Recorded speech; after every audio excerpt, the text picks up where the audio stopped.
elevating the leverage funds that we have.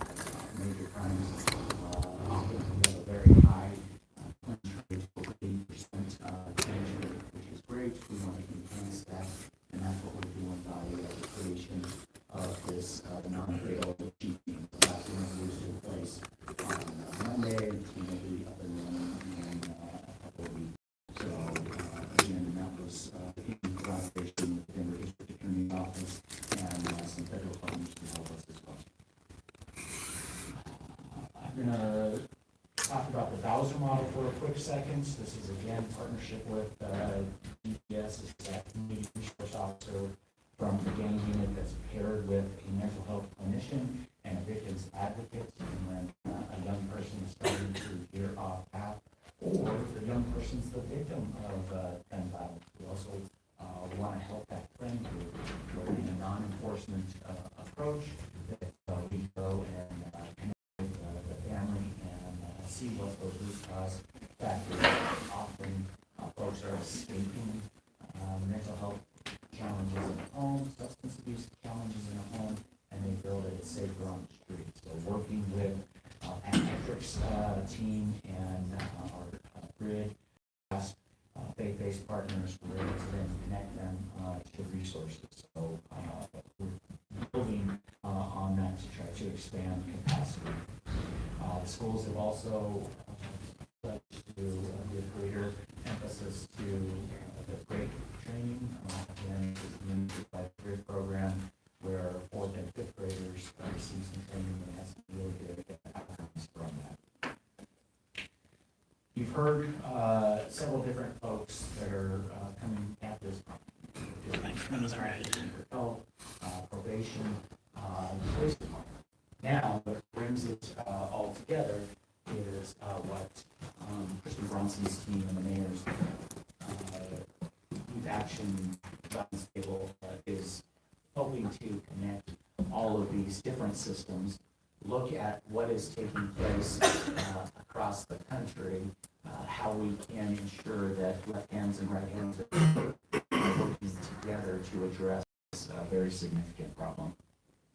So at the end of last year, toward the end of last year, Mayor Hancock asked me to lead this effort, seeing an uptick in our youth violence data. He was concerned. While I think we saw a lot of really great work happening within all across agencies and with many stakeholders in the community, I think the mayor recognized that there was not the kind of degree of coordination that we would like to see to have, which what Marie said a little bit about in the presentation from Denver Health and is in their report, which is creating a cross-sector, cross-agent plan for increasing our collaboration, leveraging the resources that we have, leveraging those relationships, and really trying to tackle the problem in a much more coordinated, strategic way. And so that was kicked off toward the end of December. We really focused in our first workshop on our city agencies. We needed to kind of get some of the information around our own house in order, and what we had participation from all the speakers that you've already heard from today, and others, including other folks within the court system. I see our district attorney, Beth McCann, is here today. Thank you, Beth, for your office's participation. Chief Payson was there and has continued to participate with his group, and Pat, who's sitting to my right. We had over 50 participants in our first kickoff workshop, but we are continuing the work. We've got a very aggressive work plan for 2020 that's still being compiled. But we've taken the benefits of the GRID Summit that happened in September and about 40 recommendations that came in connection with that summit, and we are combining those with some of the goals and recommendations from our first workshop, and we're continuing to add to them as we do the work. We have an executive committee that's been working intensively in trying to really stand up this effort over the course of the first part of this year. We will be we are going to do a comprehensive report to the mayor in December of 2020, but we're not waiting until then. We will be doing an interim report in June. We'll support the work plan, some of our short-term accomplishments and goals, and some of the deliverables. But we're also going to be rolling out efforts throughout the year. So again, we're still really standing a lot of this up. Most of this has been aided by our partners at the national level, Cities United and Bloomberg Associates, who will continue to help us, and that's been especially helpful. So to Maritz's point, we are looking at other city plans in this area and how they better coordinate across agencies and across sectors. So more to come on that. And thank you all for what I hope will be you all's involvement in the ERP. We will be coordinating directly with our Chair Cashman's office, and apologize for any miscommunication we had in our first workshop. We absolutely want to involve City Council and particularly this committee in the effort. So good morning, my name is Pat Hedrick. I'm the Director of the Public Safety Programs, and first of all, I just want to thank you all for attending this morning. It's a great council turnout for this important discussion, so appreciate your all's involvement in helping us move forward with this. I've been asked to highlight just a few of the efforts that our office is working on, as well as the gang reduction issue of Denver, the grid project. So I'll get right to it in the interest of time. I want to take just a second to kind of give you a history of how our office actually came about. Those of you who don't know, it was born in 1994 out of the Summer of Violence, 1993. Really out of meetings just like this, and a series of community meetings that then Mayor Wellington Webb held to address youth violence in our community. That group came up with a recommendation, several sets of recommendation strategies, one of which was to enhance diversion programming at the municipal court level. At that time, and the court mentioned earlier, our tickets overall now have dropped considerably. But at that time, there was about 12 to 13,000 kids per year that were coming through the municipal court system, and it was really at that point just more of a punitive approach and less of a holistic approach overall. So our office put through an effort to expand diversion programming with the municipal court. We still operate that program today. I can gladly say that from 13 to 14,000 kids a year, that in 2019 the number of tickets or citations issued in municipal court was around 1,400. So a large reduction overall, and again, it's multiple efforts, multiple pronged efforts, using restorative justice, using different opportunities, as the chief has mentioned, about alternatives to citations, alternatives to arrest, has really made a big difference overall.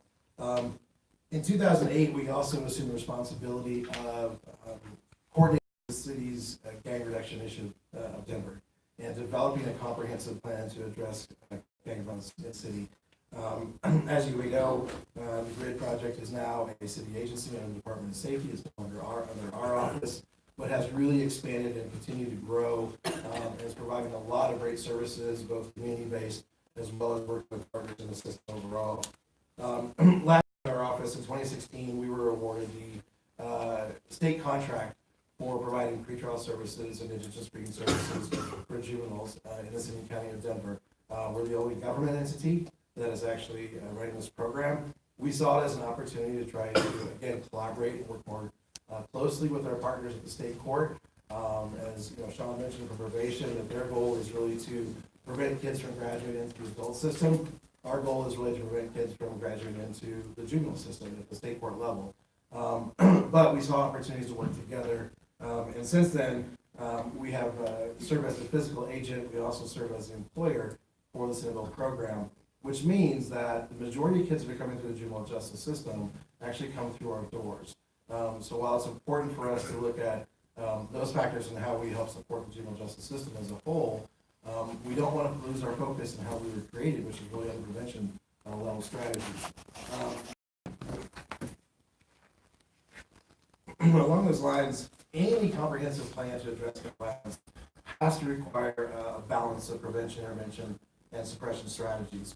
And even though a lot of our work revolves around kids that don't enter the juvenile justice system, we are really taking efforts to try to do what we can to prevent them from coming in the first place.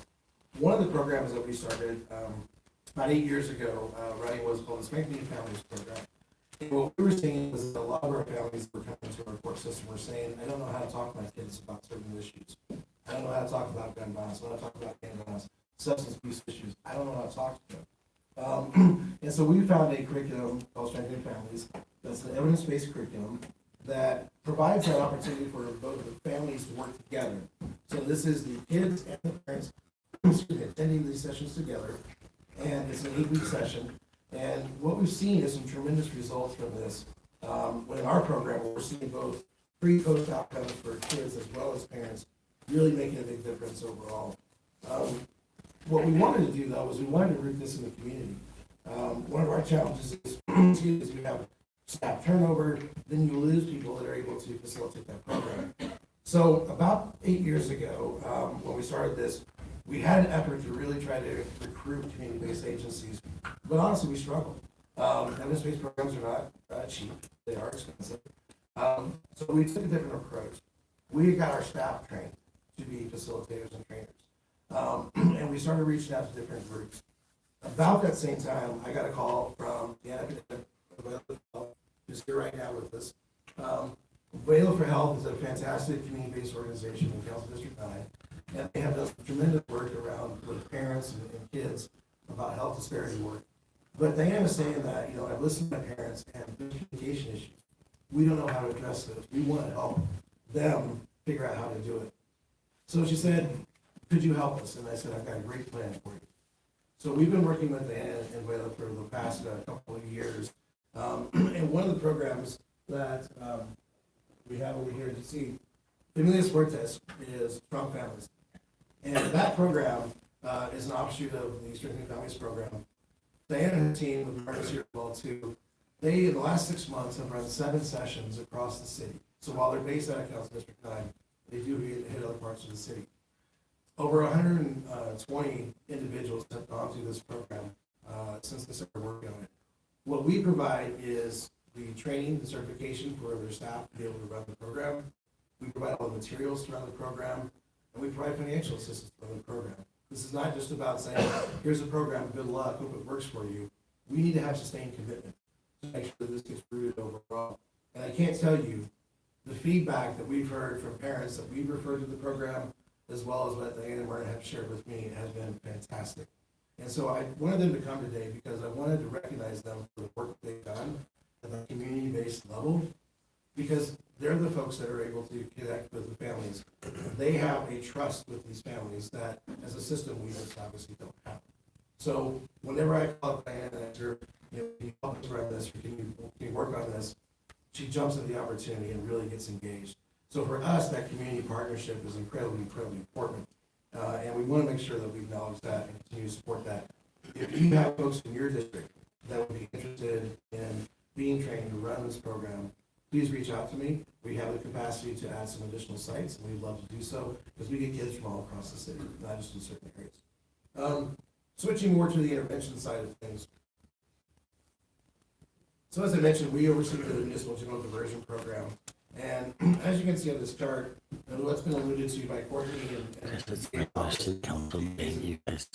while the tickets are down, This is the housing and homelessness. considerably. This is It used to be in our presentation ward that about looks like on 15 to youth 20% of programming cases that came and through. diversion from courts and homelessness.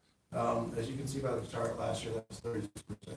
So there's been a massive increase while it's down. There's been a change in what type of tickets are coming through overall. So one of the things that we looked at, as GP mentioned, how do we start to identify kids earlier? How do we start to take a different approach to working with kids and families, and not necessarily a punitive approach overall? So what we started to do was we started a pilot project with DPD and DPS at 2 schools, North High School and West High School. And what we looked at was, these kids, it's a first offense, let's just say, and it's a fine. Would they be willing to engage in a voluntary diversion program without a citation being issued? And what we found was overwhelmingly they are. So what's happening at those 2 schools right now, and that's just a pilot, so we'd love to expand it, is the officer makes sure that this is a young person's first offense.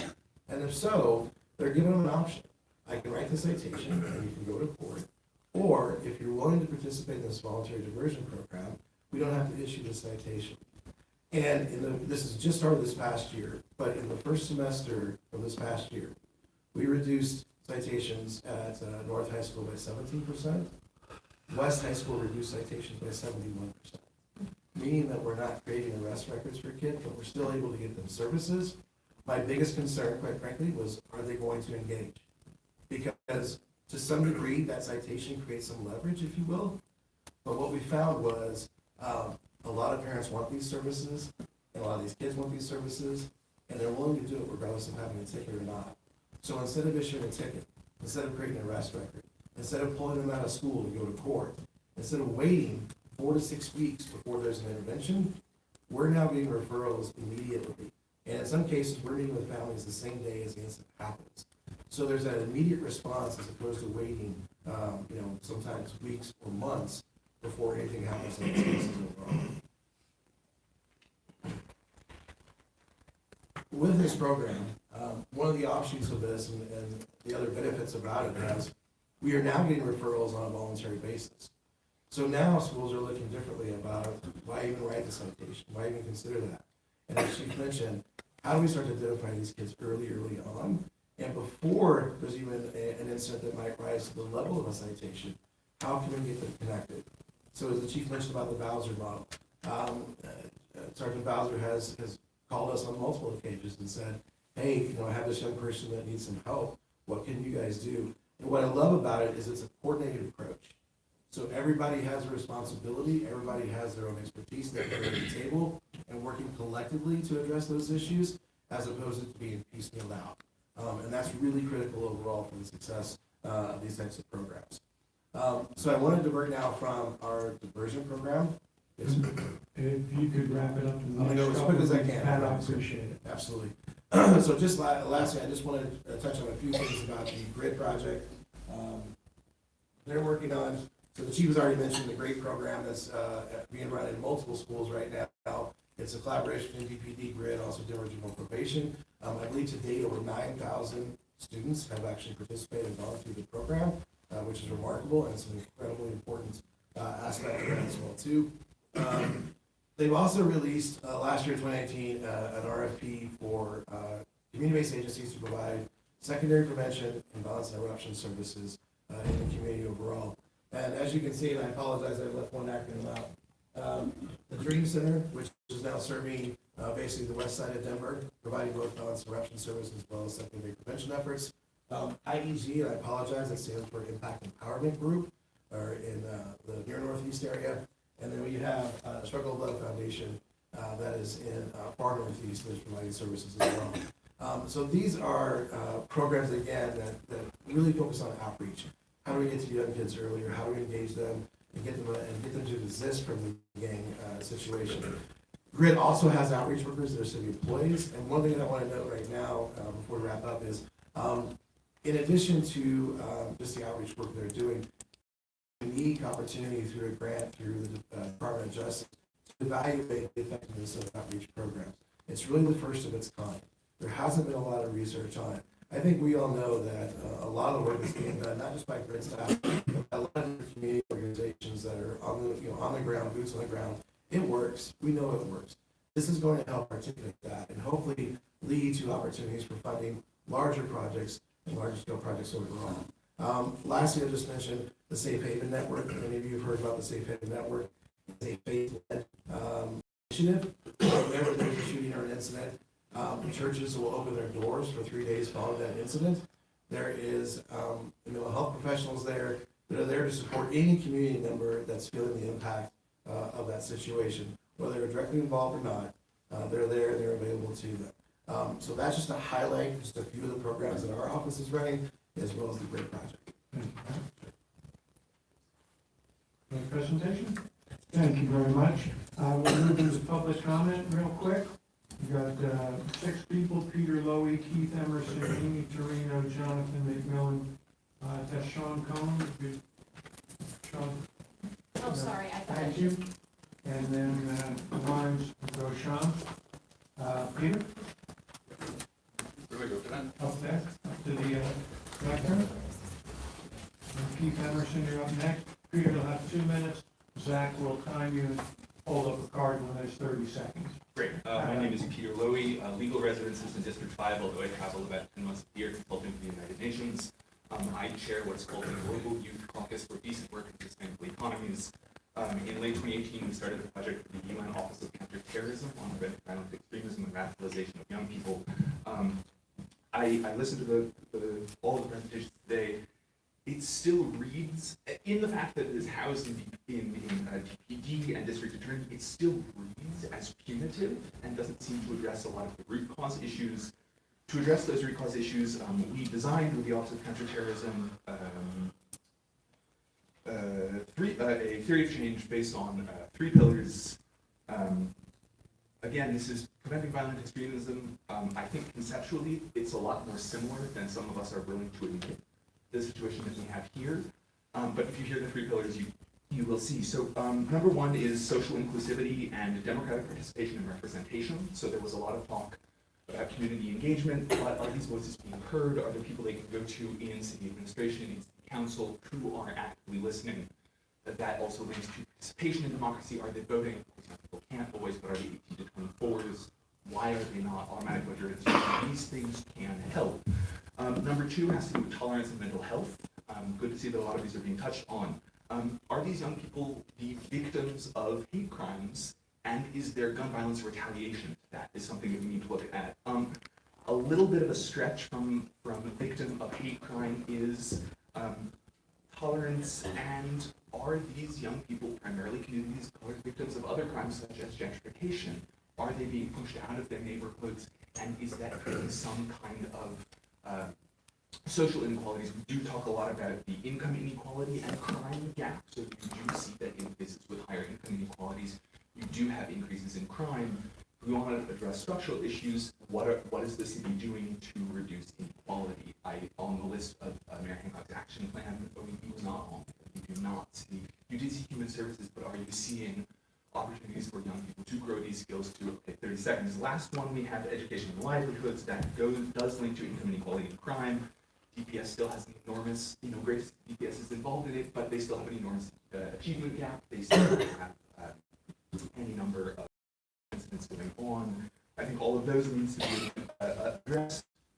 Security Council resolution. I'll do something after this meeting's over. I have passed most of the implementation of this program with you and OCT over to my colleagues there, but can connect and answer any questions about any of those economic sides of an address point. Good work. You would be better.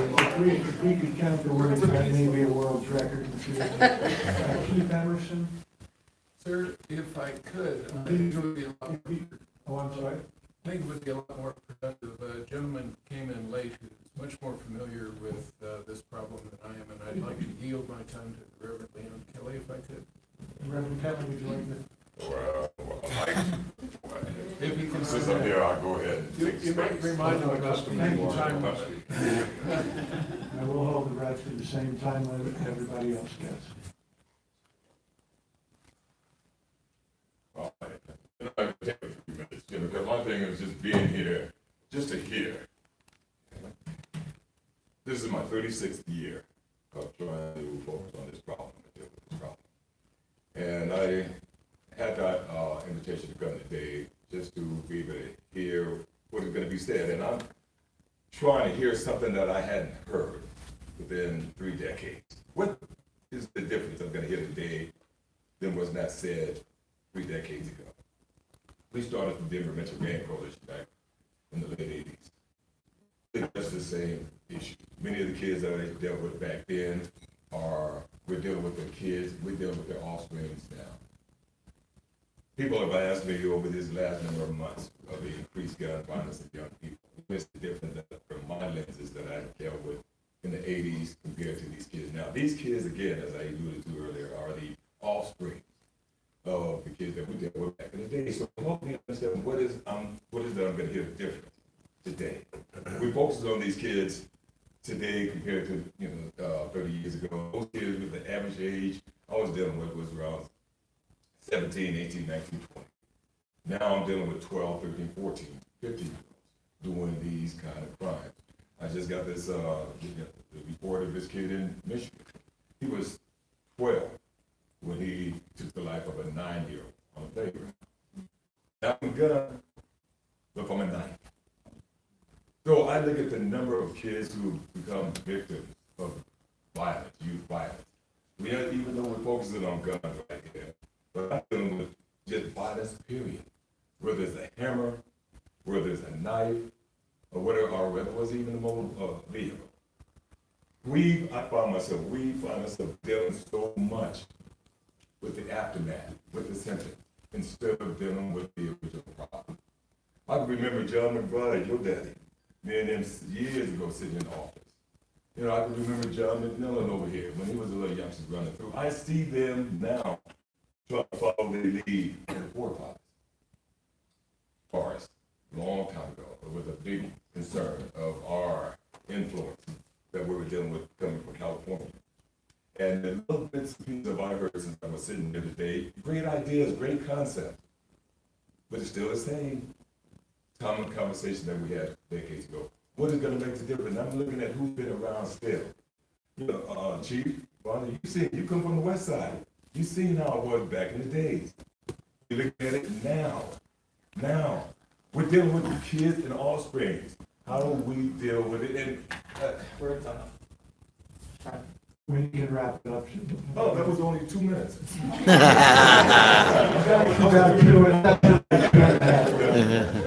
Oh, well, you know when you give a preacher an audience, we can mess around and have church here. That's right. So again, I'm trying to hear what is the difference. I know I'm the ambassador of Centennial Young Club. And one of the things that we try to get people to understand that what we're dealing with today is a very serious problem. Get these kids to understand this is not a game. Many of these kids who are infatuated with it. But until we get and address the mindset of many of these kids who are Yeah, take a call. Sorry. be trying. We're talking about transformation. So where is the work being done with our kids? We don't need more programs for them. We need to be listening to them. They will tell you what will work. They will tell you what they need. But they see a system that wasn't built for them, that isn't working to serve them, and so they're a different future for themselves. We judge it and we isolate them and we say we don't want them included, we want to change it. No, let's work with them, let's listen to them. We can build a different system. A different future is possible. We stop ushering forward a system built on white supremacy, and we need to build something new from the ground up, and we can only do that with our children. Thank you very much. Jonathan, make the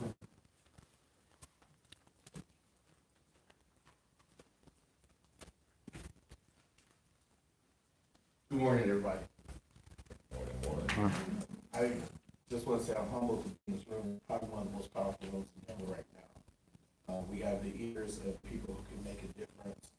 To Amy's point, transformative justice, I have been witnessing over the last several years, people in this room who are committed to making it happen.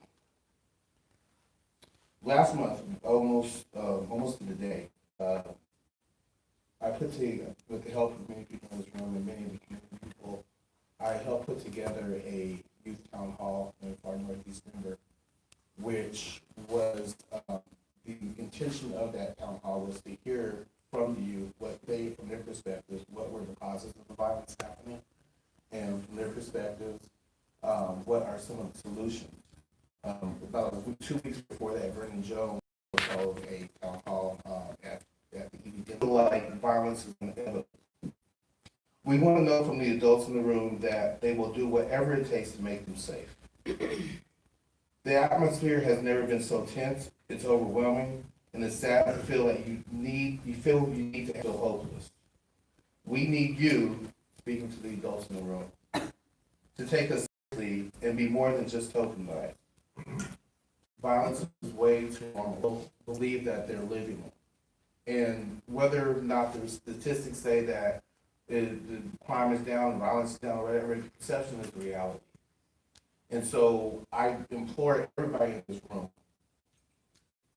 to really dig in a little bit deeper, just a little bit deeper, and say, what can we do to make these kids know that they're heard, know that they're understood, and know that we, as heads of agencies and even line service people, can be a trusted adult in one young person's life. Thank you. Thank you. Last up, Lawrence Grisham.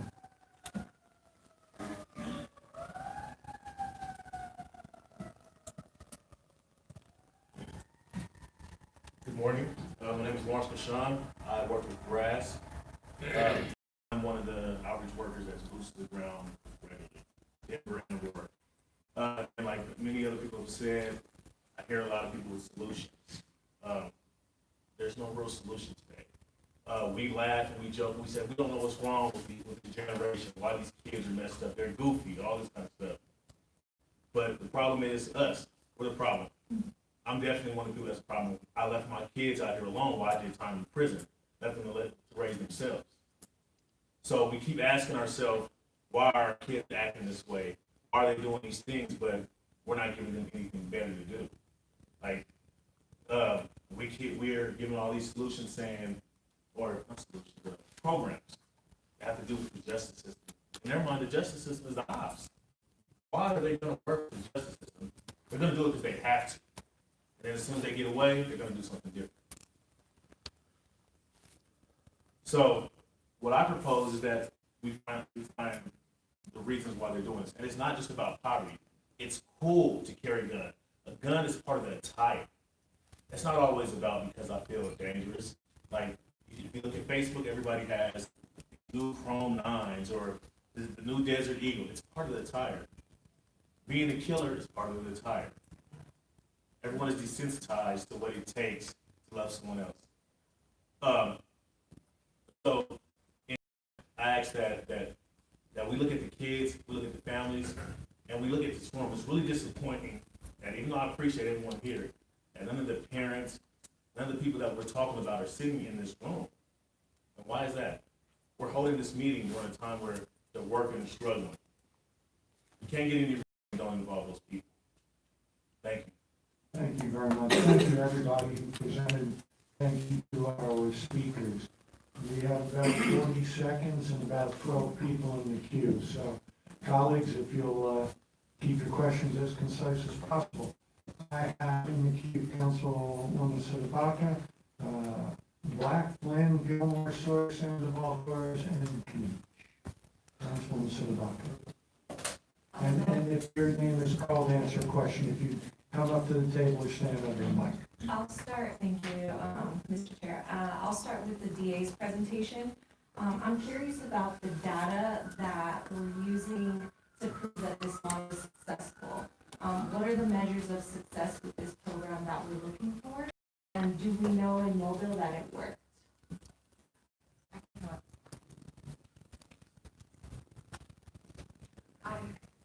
That's a great question. So starting first with what are the measures that we're looking for in our program?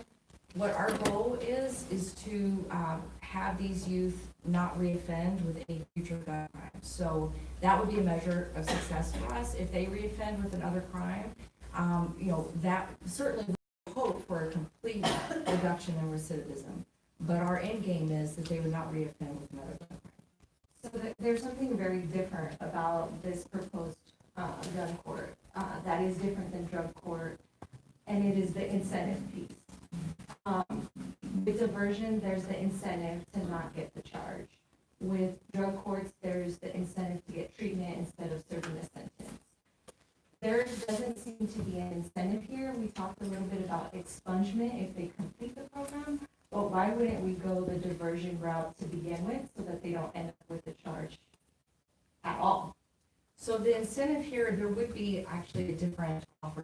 Priscilla from the Public Defender's Office can speak to this from a defense perspective, but they would be offered deferred judgments often. They would be offered, in some cases, if they're repeat offenders, for example, that would exclude them from diversion if they're repeat offenders by statute, but we would offer them something outside of the norm, and it would be a shortened period of the time period of what the program would be.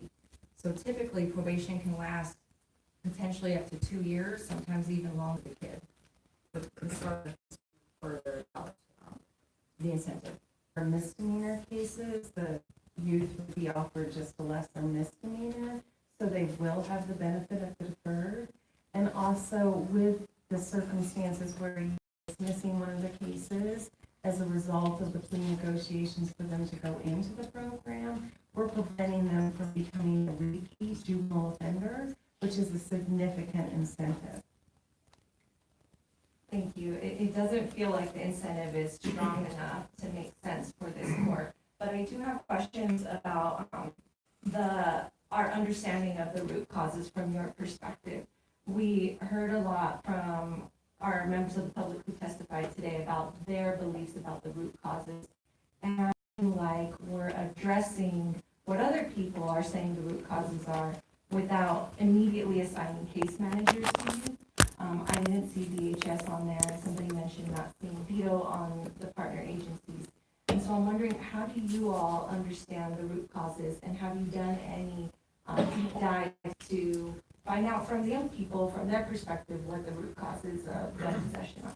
DHS was on the list. Here in the room, if you have questions specifically for DHS. Will they get a case manager immediately as a part of this gun court? They would not necessarily get a DHS case manager because DHS requires that there be some type of child endangerment issue, and there's not always a child endangerment issue in terms of the family structure.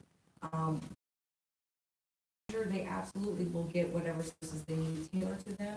DHS is often involved with our youth, but not always. And if you'd like to, Ms. Strimming is here from the department. So they won't get a case manager, but they get a probation officer. Yes, and the probation officer will be akin to a case manager.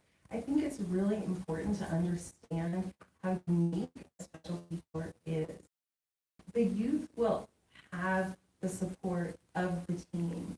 When you're dealing with specialty courts, the prosecutors are not actively engaged in punitive work.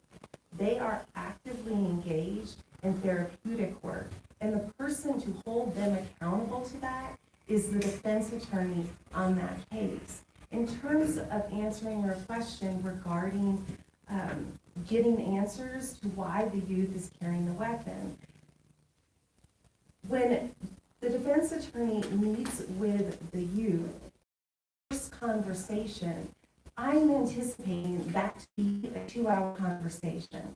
I typically handle our most serious of cases, those transfer and direct file cases. And my initial conversations with those youth last for hours, sometimes an entire day. In those conversations, it is at that time that you are garnering the trust of the youth, and a youth is having an opportunity to ask many questions, to size up their defense attorney. And they express to me many things. In that meeting, I would be finding out the basis for why they carry this weapon. It would be part of the conversation. Is it not part of the conversation currently? It is part of the conversation currently, but it is not always disclosed in pre-negotiations because the basis could be something that would inculpate them, and it's not in their best interest to have it disclosed. With a specialty court, they are protected when that is disclosed. Then the team facilitates providing the answers and the coordinated help to ensure that that very issue is addressed. And we reach out to the community partners to ask for their help on that particular issue. It's interesting, in the Mobile model, police officers were driving those youth who are participating in the Empire and what was the program called? Inspire program. That program at the hospital, law enforcement protecting those youth who were in the gun court program were driving them to participate in the Inspire program at the hospital. It is an engagement by all of the parties to keep youth safe and to not further penetrate the system. In terms of success, the judge who is currently running the program in Mobile and who is the same judge that we talked to when we went there over a year ago, he said, if we could keep half of our children from coming back, we've done incredible things. When we can say that every child that went through this program none reoffended in a year, and have seen enhancements in their lives. That's what we want to see. Councilman, I'll put you back in the queue. Thank you very much. Councilman Black?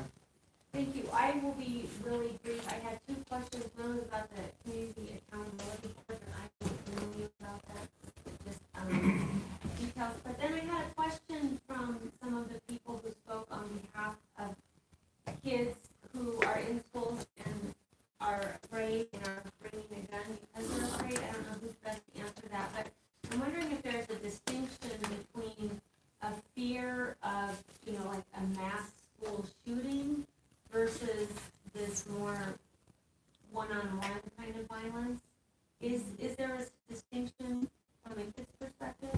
Well, and I think that is one of the very issues that our gun court is attempting to address. We won't know that until we are engaging with the youth and finding the answers to those questions. And then with the mental health component, we'll be addressing whichever answer that is. We intend to keep data, which is, critical to knowing the success of any program. And we will keep data, not listing the names of the youth, but data regarding the basis for them carrying the gun. No, even John McBride or Jonathan, who works on You're it. gonna have to stand under mic if you're in office or thought.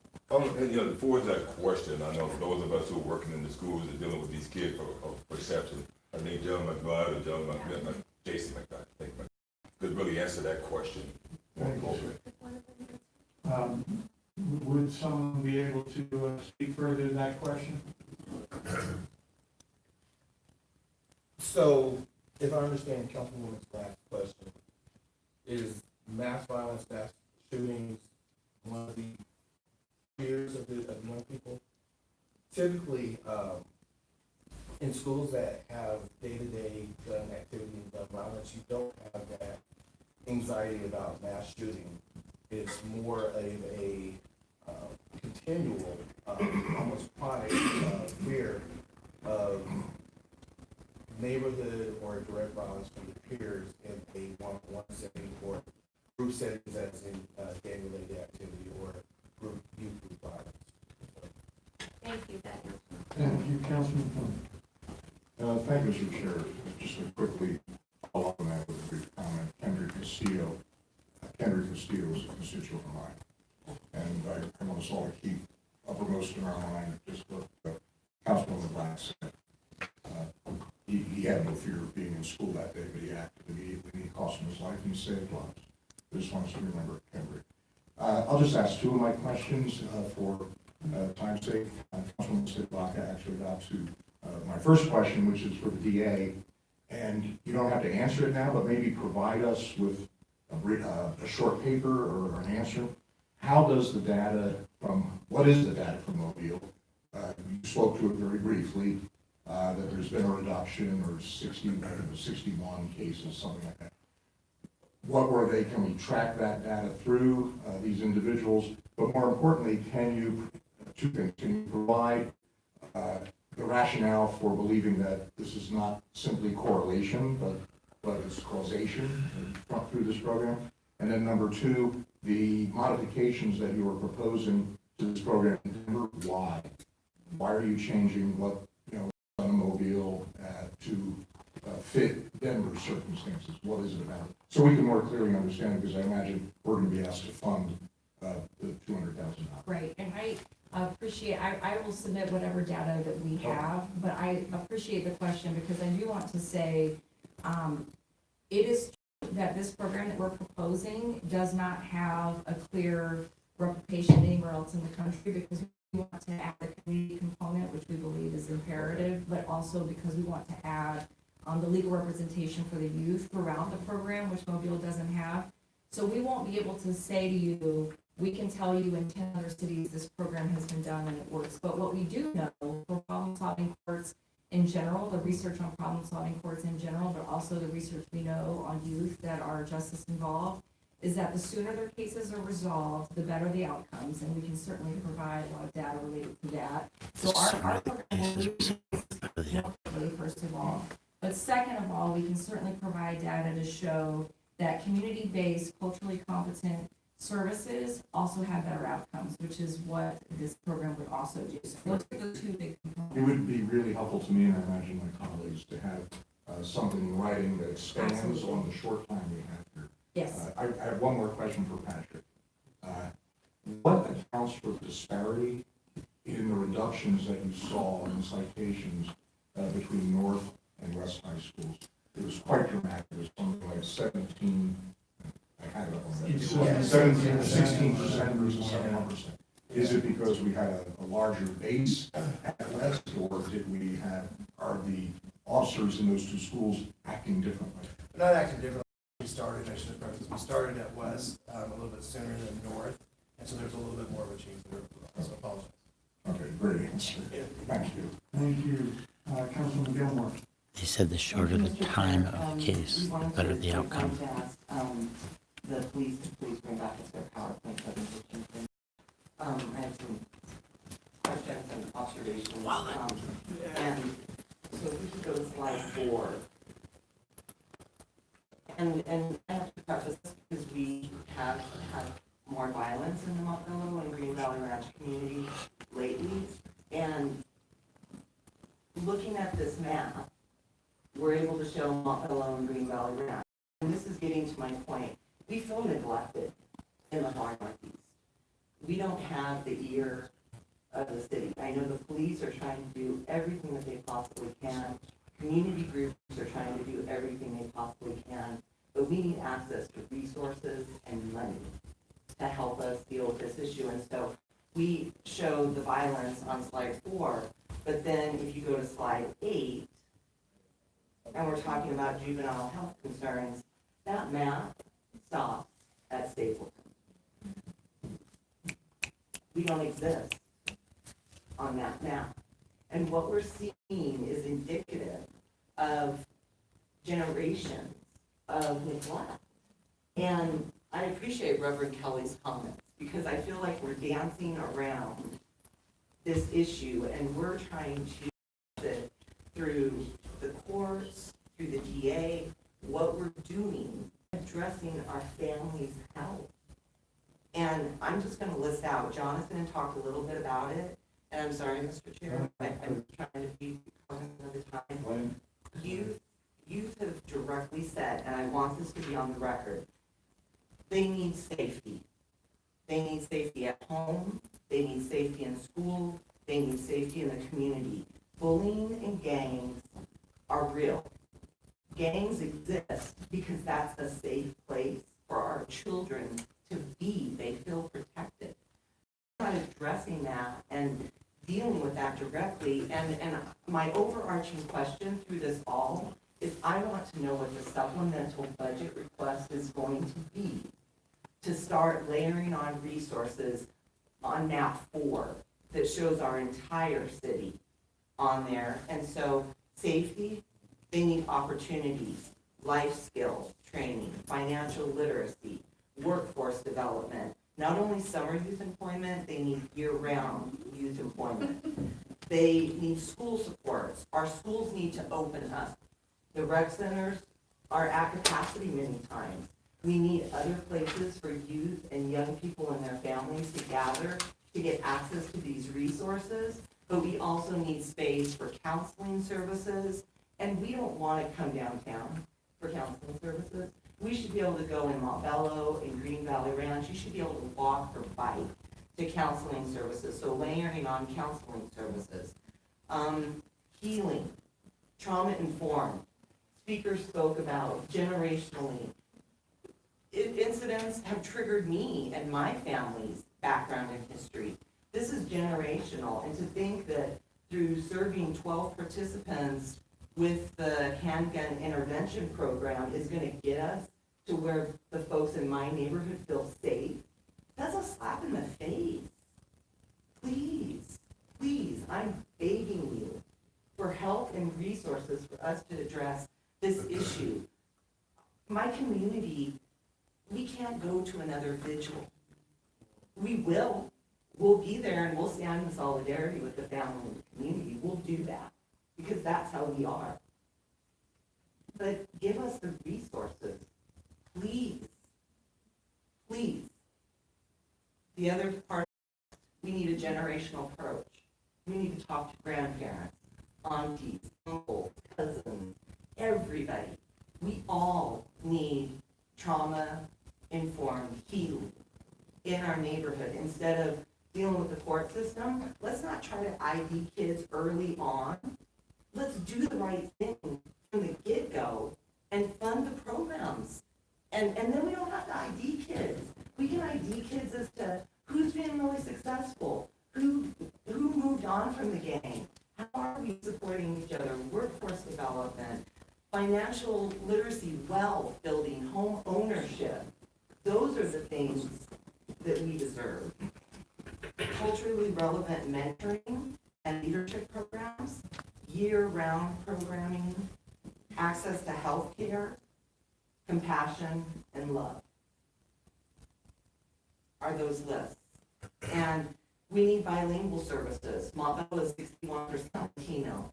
We need outreach workers, we need counseling services that are bilingual so that we can talk with folks. And so my overarching question is, you know, the report is going to come out, and council offices haven't been reached out to or invited to be part of Mayor Hancock's action table. I hope we can change that, because my council office becomes the first line of defense. I'm texting with parents, I'm texting with loved ones who have lost children, supporting them. My council office doesn't give me support. We need that. And so once this report or this asset mapping takes place, if the report is going to happen in December, I would like May of this year for someone to come back to this committee and tell us what the supplemental budget request is going to be, because we have the Mayor's Office of Children's Affairs. They know what works and doesn't work as far as programming. They do an amazing job. Why are we dancing around this? Our children are dying,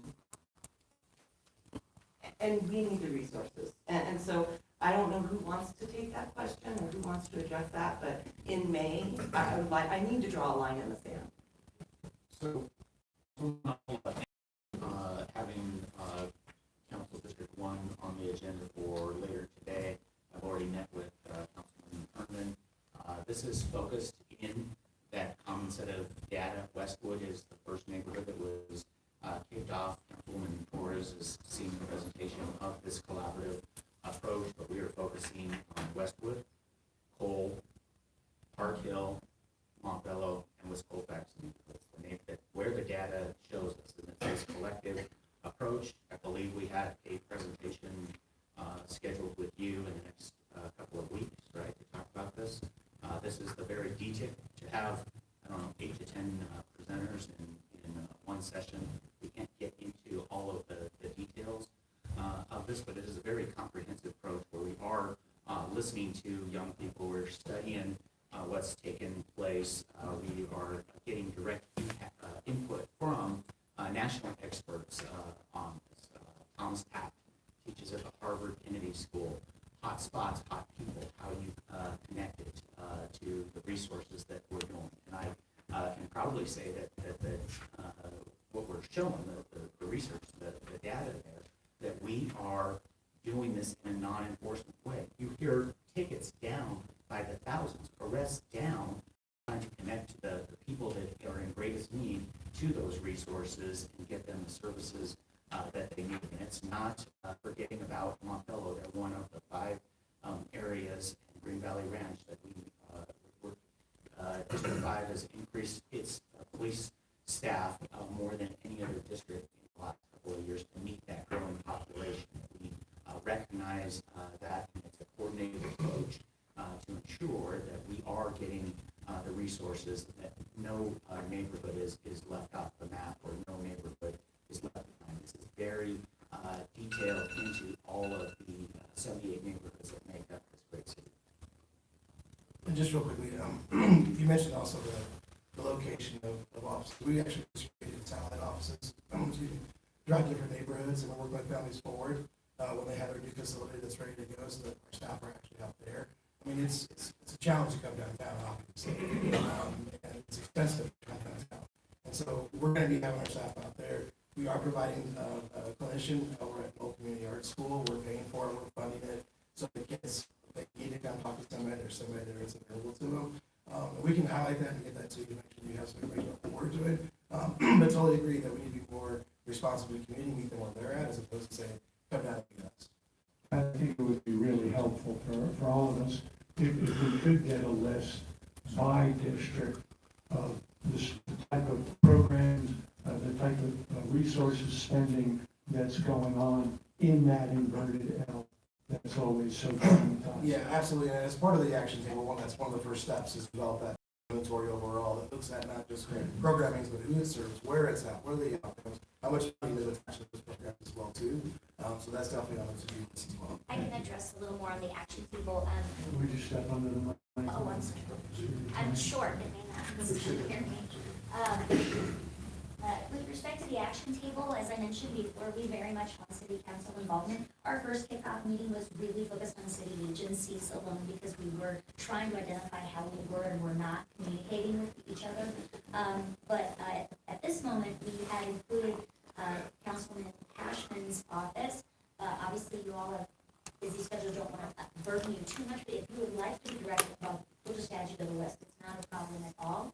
Our next meeting will be on February 27th, and will be once again a 9 to 3 o'clock presentation. And we have, I think, something like 5 sessions already planned to work on some of the deliverables, including the program inventory that Pat referenced. But I want to address the notion that we're waiting until December. As I mentioned before, we are not. We have already begun to act on some of the recommendations, and we will be making interim recommendations to the mayor in advance of summer, and understanding that youth violence does tend to surge during that time. So we had reached out to your office to do a briefing, Councilwoman Gilmore, and I'm happy to meet one-on-one and get any suggestions that you have. You can also forward any suggestions you're receiving from constituents directly to myself, Pat, Michael Sapp, and Aaron Brown are all very, very involved on our executive committee. Thank you. Next up, Councilman Sawyer. Thank you. If we could just have the grid funding out in front of these. So just attention to grid funding too, as I mentioned, there was an RFP that was submitted last year, and so I believe that's about $200,000 over the next few years for the Struggle Love Foundation to do some work. But again, that will be included in that inventory overall grid as well as a public safety program. Thank you, Councilwoman. Thank you. I had 3 questions, which I can skip. They were on the timing and fast tracking, which is a little concerning in terms of how long it takes to do investigations. And I want to make sure that that's that there's enough time that's so that they're good, thorough investigations. These kids are actually being represented fairly, because I heard a lot about fast tracking, and that was concerning. And I had a couple of questions around the funding as well, but mostly now, after looking at slide 4 and hearing what neighborhoods are being put into consideration, I'm really concerned about East Colfax and why East Colfax is being completely left out of this conversation, because we are, a hot blue spot on that map and are not getting any resources and are not part of this. So I would like to know a little bit more about why that is. Okay. So this is not excluding anybody, and when we're talking about equity, it doesn't mean that you're taking something away from somebody else. It means that looking at this data, where we can focus our efforts to ensure each one, and we can meet one-on-one, because this is a much broader conversation. That's great. I'm happy to do that. This is where it's drilled down into the census blocks, and we're looking at education attainment levels, we're looking at lighting, trees, rent burden, all of these different issues, and all 38 neighborhoods are broken down into those different areas, and we have that, and we're using that in every one of the police districts for every one of the 78 neighborhoods. I understand that, but East Colfax has the lowest equity index score of any neighborhood in the entire city of Denver. So why they're not number 1 on your list is. Right. This is broken down by youth violence, and define youth violence 0 to 24, and the total numbers of aggravated assault and homicides in those areas. And those are the neighborhoods that have the greatest. We prioritize those areas based on that data. Thank you. Councilman Sandoval. Thank you, Mr. Chair. So I just wanted to acknowledge my colleague. Sorry for your sentiment.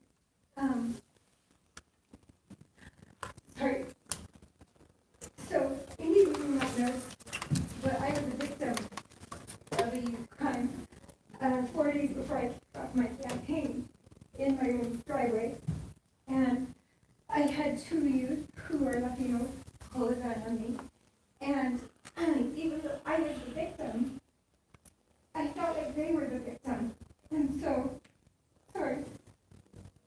So, for me, this is very personal because when we're talking about this system, the 2 youth were brothers, and they have no family. And so we're talking about the support system of family, and they don't have family. And so both of them have gotten kicked out of DPS, suspended from DPS. So my questions are, we're relying on family. I heard in the DA's presentation that a 5-step program where education, school, family, and relationship, and to piggyback on what Councilwoman Gilmore said, is this gang support was their family. And until it was such a violent act that this 19-year-old had, 19, my daughter's 18, he's in the federal system now. And so he had to go from the Denver to the federal. And so for me, he's going to spend most of his 20s locked away. And his younger brother, who's 15, has no support. And so at North and at many schools in Denver, we have a restorative approach program. And we don't have that in Denver. I was not able to talk to these 2 kids, and I wasn't able to go to their sentencing, and I was asked to go, and I was afraid. And I was because of my role of being public in the public, and I was afraid for my kids. And so I just want to say that what Councilwoman Gilmore said about love and compassion and doing things different and generational violence, it's true. And I was personally impacted right before in the whole entire campaign. I had to deal with victim advocates. And until you're in that role, you don't understand the system until you're the victim and trying to figure out how to get them the resources that they need. And all my husband and I wanted to do was get them the resources that they needed and talk to them about what they could do. And there weren't any resources. And so, sorry I'm crying. I don't usually talk about this publicly. I've never talked about it publicly, but we need to know about what's really going on with these youth. And what was so disturbing to me is that it looked like my kids, these 2 young youth, on the 911 call, I said they looked like my youth and they looked like the Latino Corman family. And so I took it very personal, and this is a very personal topic. And my daughter knows the people who passed away in Florida, and our youth are needing help. And so I'm sorry I'm so emotional, but this is a very emotional topic for me. It's triggered some things sitting here. I've had a hard time holding it together, listening to this PowerPoint, and going over these steps where this was not implemented last year in January, and these kids are locked up for a really long time. And so I hope that you know I have a partner here, and that this is really serious. This is something that is different than what is the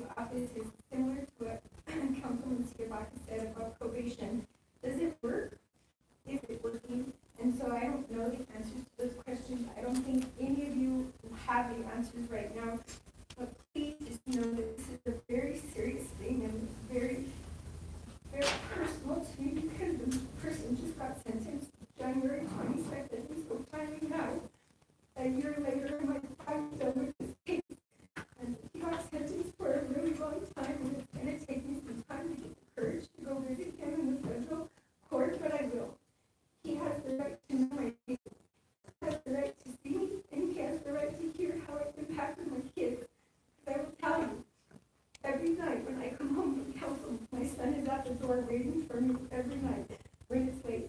And every night when it's late and I'm at a community meeting, my husband or my son calls me and says, Mom, I'll meet you at the door because you don't want me to do this. But once again, I am not the victim. It happened to me that they are the victims of this system. And that is what I want to be clear tonight. So thank you, Mr. Chair, and I'm sorry for the emotion. Thank you very much for your testimony. Sean, you got something? Certainly, I can speak to your question around probation. First and foremost, though, I empathize for what you experienced and went through. We, for probation, Councilwoman Cedarbach's question around will they get a case manager? That's exactly what my probation officers are intended to do, is case manage these cases. We do thorough assessments on every kid that comes through. We do risk need as well as mental health screening and drug and alcohol screening, and then try to tie kids into services to support them and help them be successful in the system. I am proud to say that we have probably the highest success rate in the state for our intensive supervision program. It's not where I would like it to be. It's at 51%. Places around the state, it's much, much lower. And so I do feel like my officers are out there working very hard. When we spoke about graduated sanctions and incentives, we have recently been trained in a program called Strategies for Behavior Change, where we take both try to incentivize the we want to see from young people, but recognize that there still needs to be accountability for behaviors that are, possibly getting kicked out of school or in more trouble in the community or relate to substance use. And so I think there is room for improvement, absolutely. As many of you know, the state just initiated Senate Bill 19108, which is the Juvenile Justice Reform Bill. I sit on that committee as well as co-chair some of the smaller committees to really look at and dive into exactly what you're speaking to, is how do we prevent these young people from spending the rest of their life in an adult system that doesn't have a collaborative approach, a multidisciplinary approach like the juvenile justice system does, and is very unforgiving. Thank you. I'm going to ask everyone's patience. We have 2 more people in the queue. This is an important discussion. I'd like to continue for a little bit. Councilman Torres and Councilman King. Thanks, Chair. I'll be brief because I want to follow up with a number of the presenters from today. One, I guess the first thing I'll say is everything that Councilwoman Gilmore talked about, I echo in its importance around family health, household health, some of the preventative factors that we're just seeing a deepening of overburden and under-resource as West Denver gentrifies, as our families are pushed deeper into seeking alternatives for making rent, for finding other ways to stay in the homes that they're in, and see less of themselves reflected in those neighborhoods. That's very real, and I also recognize the pressure that puts on kids who are still trying to make basic needs, get basic needs met, families in particular. The question that I have for Maritza, I'm not sure if she's still here, so I'll just follow up with you later, but I have a lot of questions and concerns about the data, the Denver population data that you reflected. Our Denver's white population, non-Hispanic, is not 38%.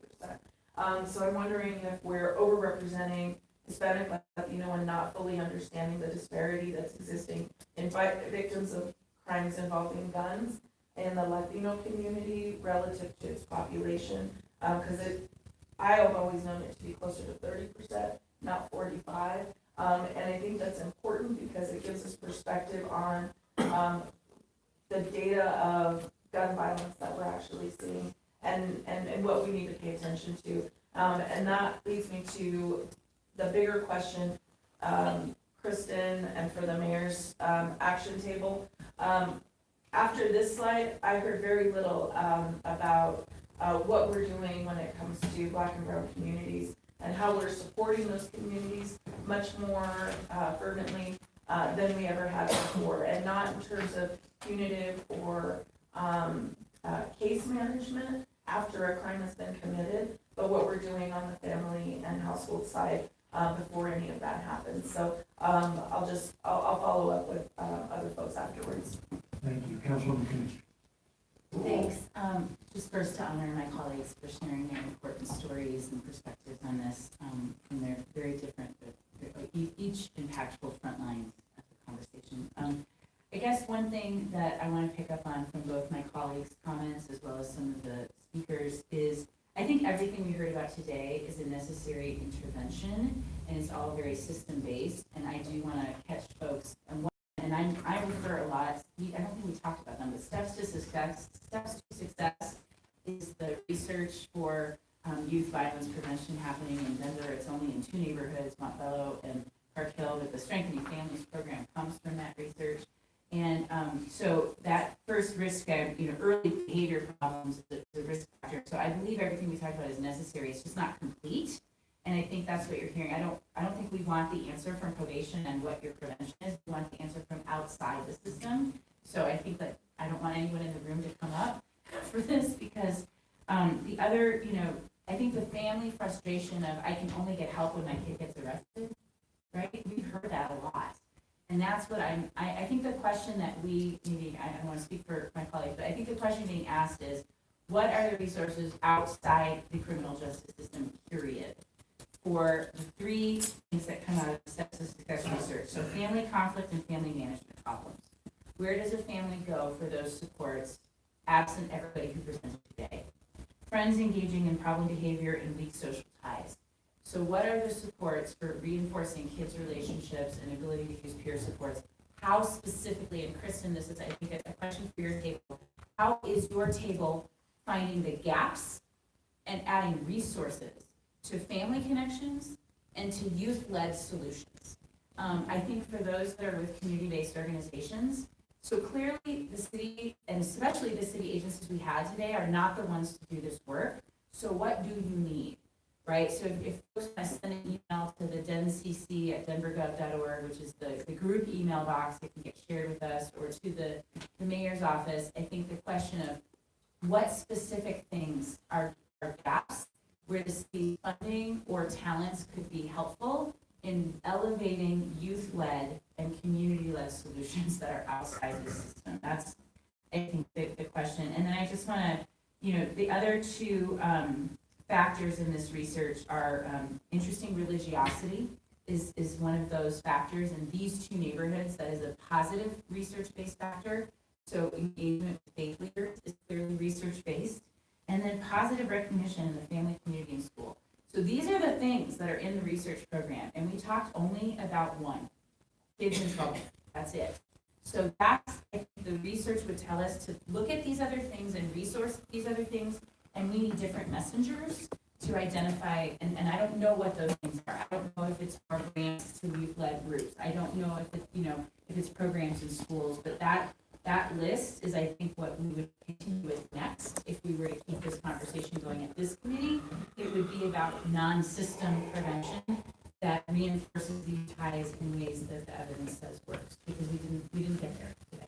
Thank you. And what I will close with, I appreciate everyone's patience. First of all, this is a first discussion, not a last discussion. I urge all my colleagues, in addition to reaching out to the individual agencies, if there are particular topics that you'd like around this discussion to come back to safety, please let me know that. We'll schedule a follow-up. I want to thank our city attorney, Kristen Bronson, for being here, District Attorney McCann, thank her for her, Chief Payson, members of the command staff, Deputy Chief Archer, Division Chiefs Montoya and Thomas, all the people from probation and Denver Public Health and Environment, and all the citizens who are here to give testimony, who care about this issue. I represent District 6 South Denver. There's a couple of light blue circles. Every time someone being shot on the news, my first thought is, geez, I hope it's not in my district. And unfortunately, my second thought is it's probably not, and I have a good hunch where it's going to be. And it's going to be in the northeast or somewhere along the west side, upper downtown. And more often than not, unfortunately, that is the case. That map got to change. For me, youth gun violence is a brand of insanity. And insanity comes from hopelessness, lack of self-worth, seeing no other path to get what you think you need to get to be happy in your life. So the calls for the dollars, while I'm very pleased with some of the things I'm hearing from our Department of Safety, the call for dollars for services outside that realm are critical. Thank you, everybody, for being here. I'm sorry for those that didn't get to ask all their questions. This meeting is adjourned. All right, folks, that was a gun violence video. Youth gun violence meetings issues. I am going to shut this off, and I'm going to come back live shortly.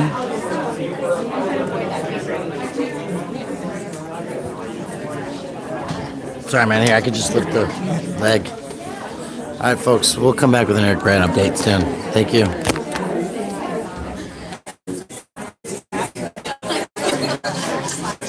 Before I end, somebody said high impact. My email is cuttheplastic@gmail.com. Probably should communicate with some of the Denver crew, huh? That'd be good. Thanks.